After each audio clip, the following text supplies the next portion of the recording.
Hello दोस्तों, उम्मीद करता हूँ आप लोग सब मस्त होंगे। तो यार मेरा नाम उस्मान है और आप लोग देख रहे हैं एनिमे रैंक्स। यार एग्जाम्स के दिनों में मैं काफ़ी बिजी था। हाँ यार, अभी अभी मेरे प्री बोर्ड ख़त्म ही हुए हैं, लेकिन इसका हरगिज़ ये मतलब नहीं है कि खतरा टल चुका है, बल्कि मैं ये कहूँगा कि खतरा तो अभी शुरू भी नहीं हुआ। कि 10 जून को मेरे शुरू होने जा रहे हैं बोर्ड के फाइनल एग्जाम्स, जिसके कारण मेरे पास ज़रा भी वक्त नहीं होगा वीडियोस अपलोड करने का। अगर किसी भी किस्म की मजीद इंफॉर्मेशन लेना चाहते हो तो इस बारे में मैं एक अनाउंसमेंट वीडियो भी बना चुका हूँ। तो यार एक और बार मैं फिर से बता दूं, तो यही वजह है मैं कुछ अपलोड नहीं कर पा रहा था। खैर ऑलरेडी काफ़ी टाइम में बर्बाद कर ही चुका हूँ। तो आज मैं एक्सप्लेन करने जा रहा हूँ स्पाई एक्स फैमिली को। असल में ये पूरा स्पाई फैमिली ही जाता है। खैर सभी देखने वालों का वेलकम है एपिसोड 5 में। तो हमारी एपिसोड की शुरुआत ट्विलाइट के हेडक्वार्टर से होती है। यहाँ पे जो कोई भी बड़ा बैठा होता है वो अंधेरे में बैठा होता है, उसकी शक्ल तक नहीं दिखाई जाती। हालांकि उसकी सेक्रेटरी उसके पास आके उससे कहती है आज वो दिन है। हालांकि उसे वो दिन तक नहीं याद होता। उसकी सेक्रेटरी उसे याद दिलाते हुए कहती है आज वो इम्पोर्टेंट दिन है कि स्टूडेंट्स की अनाउंसमेंट होगी, मतलब कि रिजल्ट की अनाउंसमेंट। जबकि ये मिशन कितना इम्पोर्टेंट होने के बावजूद भी उसके सर के ऊपर से आज ये बात गुजर गई। इससे ही तो ईस्ट और वेस्ट में शांति बरकरार रहेगी। अब जैसे जैसे हमें ट्विलाइट और योर के बारे में दिखाया जाता है, ट्विलाइट तो ऑलरेडी प्रेशर से फटने को जा रहा होता है कि योर का एक कीमती ब्रेसलेट भी टूट जाता है। इसका मतलब यह जाहिर हो रहा है कि आज इनके साथ कुछ बुरा होने को जा रहा है। और आज जो कुछ भी बुरा होने को जा रहा है, क्या उसका आने के रिजल्ट के साथ कुछ ताल्लुक होगा? जबकि देखते ही देखते उनका रास्ता काली बिल्ली भी काट के चली जाती। यहाँ पे ट्विलाइट तो एक तरफ योर को ये दिलासा दे रहा होता है कि ये सब कुछ खुद से बनाई गई है, वहीं पे देखते ही देखते आन्या भी किसी के आगे पे पाँव रख डालती। मतलब कि यार इस सब कुछ आज ही खराब हो रहा है। अब बस से बदतर तो यही हो सकता है कि आन्या का रिजल्ट भी कुछ ऐसा ही होए। हमें एक और बार उसके हेडक्वार्टर में ही दिखाया जाता है, जहाँ पे उसकी सेक्रेटरी भी उससे यही कहती है प्लीज इस मिशन को थोड़ा सीरियस ले, ये मिशन एक इतिहास बना सकता है। पर यहाँ पे हमें पता चलता है वो जो कोई भी है आखिर इतना इसलिए रिलैक्स है क्योंकि उससे ट्विलाइट पे पूरा का पूरा भरोसा है। उससे मालूम है कि ट्विलाइट इस मिशन के लिए किसी भी हद तक जा सकता है। और सबसे बढ़ के ट्विलाइट ने उसे आज तक कभी मायूस भी नहीं किया। यही बात वो अपनी सेक्रेटरी को भी बार बार कह के उसे समझा रहा होता है कि इतनी फिक्र करना बंद करो, ट्विलाइट है वो कोई मजाक नहीं। जल्द वो आके हमें कहेगा द साकुरा ब्लॉसम बूम। या तुम समझे मैंने तुम्हें क्या कहा? मतलब कि वो इस मिशन के हक में कोई अच्छी न्यूज सुनाने को ही जाएगा। जबकि ट्विलाइट, आन्या, योर पूरे तरीके से काफी हिले होते हैं। अब उन्हें कुछ समझ में भी नहीं आ रहा होता क्योंकि दरअसल वो आन्या का नाम उस बोर्ड पे ना पाते। तो हाँ यार, इसका मतलब आन्या फेल हो चुकी है। इसी तरह अपने लटका हुए मुंह लेके वो घर जाने को जा रहे होते हैं, जैसे कि उनके पैरों तले जमीन खिसक गई हो। पर फिर तभी एनी मौके पे एलिगेंट वाला शख्स आके फॉर्जर की फैमिली को रुका देता है। मैं एक और बात बता दूं, ट्विलाइट अपना फेक नेम यूज कर रहा है जो कि फॉर्जर है। और वो बार बार एलिगेंट चिल्लाने वाला शख्स फॉर्जर के पास आके उससे कहता है रुको फॉर्जर। खैर वो उसे एक जगह पे ले जाता है और वहाँ पे उसे एक लिस्ट देता है, जिस लिस्ट में आन्या का ही सबसे पहला नाम होता है। बदकिस्मती से इन्हें इंतजार करना होगा, तब के अगर कोई स्टूडेंट्स निकलना चाहे, मतलब कि वापस स्कूल को छोड़ के जाना चाहे, अगर ऐसी सूरत हाल बनेगी ही तो तभी इन्हें दाखिला मिलेगा। इतना कुछ सुनने के बाद ट्विलाइट उसे कहता है इस सब के बावजूद भी जो हमने उस दिन किया, तो वो बूढ़ा उससे कहता है हाँ उस दिन तुमने एक मच्छर को भी मारा था।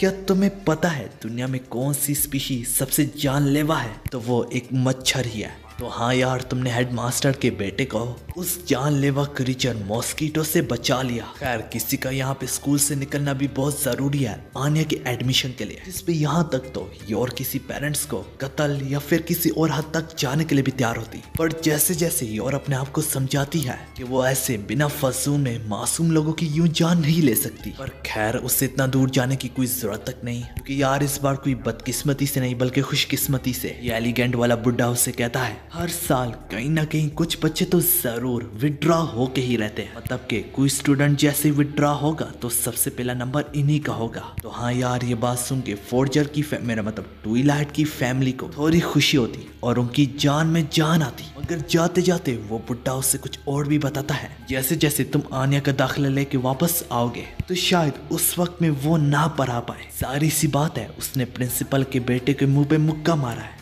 और ये सुन के ट्विलाइट अपने दिल ही दिल में कुछ सोचने लगता है कि जिस शख्स के मुंह पे पंच पड़ा था क्या वो उसके मिशन के लिए बेहतर बन सकता है या फिर ये बुड्ढा।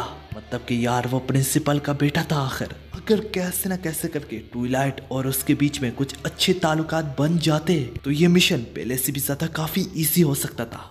अगर मैं सच कहूँ तो वो किसी काम का नहीं था इस मिशन के लिए, क्योंकि ट्विलाइट की तो फैमिली एक हैप्पी फैमिली है और वो वैसे भी हैप्पी फैमिली से जलता है। अगर शुरू में कहीं ना कहीं पे इनके अच्छे ताल्लुकात बन भी जाते फिर भी ये ज्यादा देर तक ये ताल्लुकात आगे नहीं चलने वाले थे। खैर अब वो फोर्जर की फैमिली को आराम से घर बैठने को कहता है और उसकी फोन कॉल का इंतजार करने का, मतलब कि उसकी स्कूल की तरफ से। एक और बार पहले की तरह सीन शिफ्ट होता है और दूसरे सीन में ट्विलाइट की फैमिली अपने घर में बैठी होती है और जहाँ पे आन्या की बात है वो किसी किस्म का रिचुअल परफॉर्म कर रही होती है कि बस जो भी हो जाए वो कैसे ना कैसे करके स्कूल में घुस जाए। जबकि दूसरी ओर योर और ट्विलाइट भी काफी खुश दिख रहे होते हैं इन्हीं सारी की सारी बातों में। और देखते ही देखते नजर चपकते ही फोन बजता है कि ट्विलाइट अल्ट्रा इंस्टेंट से भी काफी गुना फास्ट वो फोन को उठा लेता है और उससे मालूम पड़ता है कि उसकी बेटी आखिर फाइनली सिलेक्ट हो ही गई है। वो ये सारी खुशियां तो बना रही होते हैं कि डोर बेल बजती है और कहीं से फ्रैंकी आ टपकता है ताकि वो भी उनके साथ सेलिब्रेट कर सके। आखिरकार यार वो भी ट्विलाइट की एजेंसी से ही है। तो आन्या के सिलेक्ट होने के फौरन बाद ही उससे भी पता चल ही गया था। फ्रैंकी अंदर आके बड़ी तमीज से उसकी फैमिली से मिलता है, नाम की फैमिली से ही लेकिन मिलता अच्छे से है, जैसे यार वो वाकई में किसी एक अच्छी फैमिली से मिला है। अपना नाम बताता है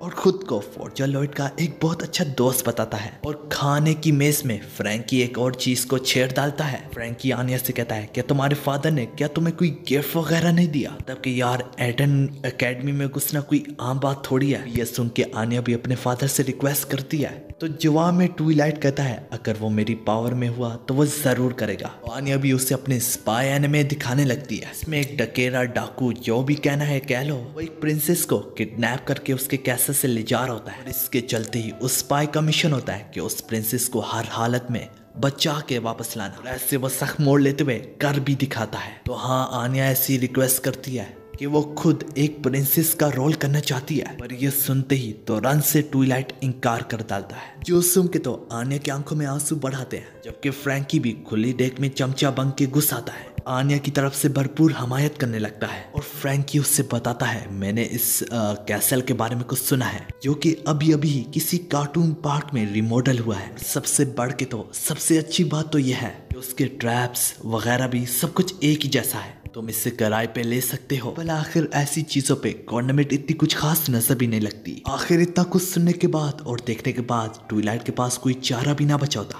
और फिर वो अपने दिल पे पत्ता रखते हुए हाँ कह देता। अब एक और बार पहले की तरह सीन शिफ्ट होता और दूसरे सीन में हमें ट्विलाइट के हेडक्वार्टर में ही दिखाया जाता है। ट्विलाइट एक कोड मैसेज के थ्रू अपने हेडक्वार्टर को ये बता देता है कि आन्या का फाइनली एडमिशन हो ही गया है। इसके चलते ही वो साथ ही साथ कुछ डिमांड भी करता है, जैसे कि उसके बॉस ने अपनी सेक्रेटरी को बताया था कि ट्विलाइट जरूर कर दिखाएगा। उसका भी ट्विलाइट पे काफी यकीन बन जाता है। कहती है वैसा ही करो जैसे कि ट्विलाइट कह रहा है। यूं ही देखते ही देखते अब ट्विलाइट के लिए वो कैसल भी बुक हो जाता है। जबकि फ्रैंकी और आन्या तो अपनी प्लानिंग में लगे होते हैं और जबकि योर बस पीती ही चली जा रही होती है। अब एक और बार दूसरे सीन में दिखाया जाता है ट्विलाइट ने ना कि सिर्फ एक कैसल बुक करवाया बल्कि अपना एक छोटा सा जहाज भी प्राइवेट मंगा लिया। उस पे बैठ के वो सीधा अपने उसी कैसल की तरफ बढ़ने लगते हैं। जबकि योर शराब की हालत में स्ट्रेट फॉरवर्ड वाले क्वेश्चंस ना पूछ रही होती और ज्यादा बातें किए बगैर ही उस प्लेन में बैठ जाते हैं। अब जैसे जैसे वो प्लेन उड़ान पड़ता है तो वो काफी अच्छे बड़े नज़ारे देखते हैं और उनसे लुत्फ उठाते हैं। और फिर यूं ही देखते आन्या अब अपने कैसल को भी गोद पा रही होती है। हालांकि लैंड करने के बाद आन्या कैसल में कुछ खास खुश ना दिख रही होती, क्योंकि यार वो कैसल क्या है जिसमें कोई सर्वेंट्स वगैरह ना हो या फिर कोई गेस्ट वगैरह, और सबसे बढ़ के कोई दुश्मन भी नहीं है। और फिर से फ्रैंकी बहानों में ट्विलाइट को सुनाने लगता है यार वो अपनी इकलौती बेटी के लिए कुछ कर भी नहीं पा रहा, अगर करे भी तो कुछ ढंग से नहीं करता। मतलब कि वो सामने से तो ये नहीं कह रहा था पर उसका मतलब ट्विलाइट समझ जाता। फिर इसके बाद ट्विलाइट दोबारा से अपने हेडक्वार्टर को कांटेक्ट करके काफी तादाद में स्पाइस मंगाता है और पहले की तरह ट्विलाइट को बस सब कुछ मिल भी जाता जिसकी वो डिमांड करता। यूं ही वो सारे स्पाइस कैसल में पहुंच जाते हैं और पहुंचते ही वो सारे के सारे अपने रोल्स प्ले करने लगते हैं। दरअसल वो सारे के सारे स्पाई ट्विलाइट को काफी एडमायर करते होते हैं। वो तो तभी पता चल जाता है जब ट्विलाइट वहां पे खड़े होकर स्पीच देने लगता है। यार वो मंजर देखने लायक होता, हर एक के दिल में अपने अपने ख्यालात होते। जैसे जैसे वो स्पीच दे रहा होता वो कुछ कोड्स वर्ड्स का यूज कर रहा होता या फिर कोड्स इशारों का। यार अब कुछ गलत मत समझ लेना। खैर अब ट्विलाइट स्पेशली अब एक एक को उसका रोल देने लगता है कि कोई यहाँ पे विलन्स की भी एक्टिंग करेगा और इन सारे के सारे कास्ट को बांटने में उसकी मदद करने जा रहा है फ्रैंकी, जो कि फ्रैंकी काफी अच्छे से इस जॉब को हैंडल कर रहा होता है। और जो लुटेरा प्रिंसेस को किडनैप करेगा वो खुद ही बनता। बट जो बात तो थोड़ी हिला देने की होती, वो उन्हें कहता कि तुम जो कर सकते हो अपनी पावर में कर लेना, लेकिन ट्विलाइट का रास्ता जरूर रोकना। मतलब कि ट्विलाइट यहाँ पे स्पाई बनने का रोल करेगा और ये सारे के सारे उसे रोकेंगे। तब कि अब जब वो उसने कहा तुम अपनी पावर में जो कुछ भी कर सकते हो करना, तो वो ट्विलाइट जैसे एजेंट के खिलाफ अपनी फुल पावर का ही यूज करेंगे। बस ट्विलाइट ने फ्रैंकी से अपनी डॉटर को बचाना है। फिर यूं ही देखते वो उसकी डॉटर को ले जाने भी लगता, बिना किसी वार्निंग के, बिना किसी सिग्नल के, बिना स्टार्ट के बगैर ही। जबकि एक तरफ तो वो लोग गैस बैलून में भाग रहे होते हैं, हालांकि ट्विलाइट रेलवे ट्रैक से आ रहा होता है।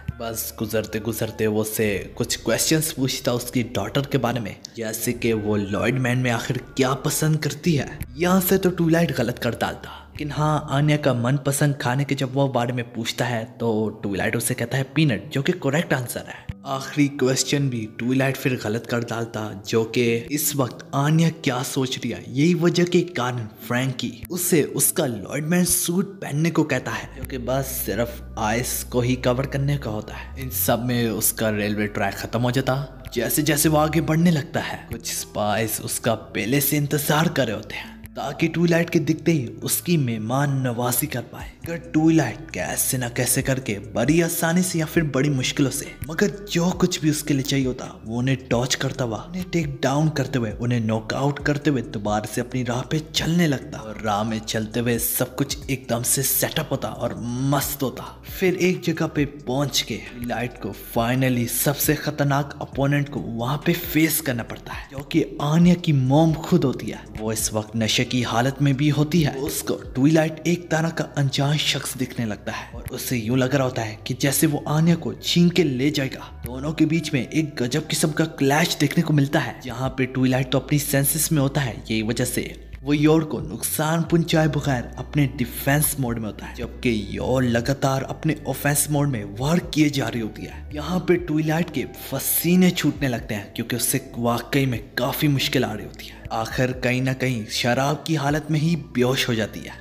और फ्रैंकी को तो सिर्फ ट्विलाइट एक ही वार से फिनिश कर डालता है और अपनी बेटी मतलब के प्रिंसेस को बचा लेता है। उसकी बेटी प्रिंसेस रोल छोड़ के ड्रैक उससे फादर कहते हुए गले लगना चाहती है। सबकी आंखों में आंसू बढ़ाते हैं। फिर आखिर में फायरवर्क्स देखने को मिलते हैं, जो कि वो नज़ारा देखने लायक होता। सारे लोग आने के लिए तालियां बजाने लगते हैं, फिर सारे चले जाते हैं और आखिरी सीन में एक गुड फादर और डॉटर का आपस में टाइम देखने को मिलता है। और हाँ, ट्विलाइट ने थोड़ा खर्चा पानी भी करवा दिया होता है अपने हेडक्वार्टर का। इसी के साथ यहाँ पे हमारी एपिसोड खत्म होती है। तो हाँ यार, आज के आपको हमारी नरेशन कैसी लगी, do let me know in the comment section. साथ ही साथ इस एनिमे की इस एपिसोड के बारे में भी कुछ अच्छा लिख देना, या फिर जो मन में आए वो लिख देना। मैं जानता हूँ यार, हम काफी पीछे रह चुके हैं स्पाई एक्स फैमिली में, लेकिन यार जरा भी मत घबराना, क्योंकि मैं 2 या 3 दिन में इससे कवर अप कर ही लूंगा। फिलहाल इस वीडियो को लाइक करे, अगर पहले से नहीं किया हुआ तो सब्सक्राइब भी करे। क्या ना, अब मुझे एक और स्पाई एक्स फैमिली की वीडियो भी बनानी है। तो हाँ, फिलहाल के लिए बाय बाय, खुदा हाफिज, नमस्ते, टेक केयर, जो कहना है कह लो।